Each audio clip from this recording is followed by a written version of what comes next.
আমার ভাইরা, আপনি আমি গরিব হই, কালো হই, খাটো হই, যেই বাসার হই, যেই রঙের হই, যেই গ্রামের হই, আপনার আমার আবাদত যদি মেড ইন মদিনাওয়ালা আবাদত হয়, আল্লাহ কবুল করবেন।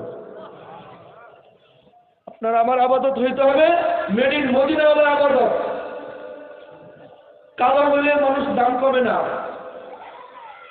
হযরত বেলাল রাদিয়াল্লাহু আনহু কালো ছিলেন না, জম কালো হাবশী ছিলেন, গোলামের ঘরে গোলাম, তার সেও গোলাম, তার বাবাও গোলাম, কিন্তু নাক মোটা, ঠোঁট ভারী, জম কালো হাবশী, কোন বংশের, কোন বংশের পরিচয় নেই।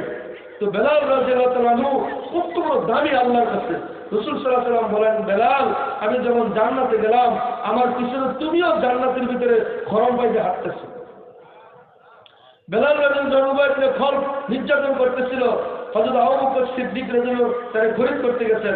রাসূল সাল্লাল্লাহু আলাইহি ওয়াসাল্লাম বলেন যে, আবু বকর, যখন তুমি বেলালকে খরিদ করতে দেবা, আমার থেকে কিছু টাকা নিও, আমিও বেলালের খরিদ্দার হব।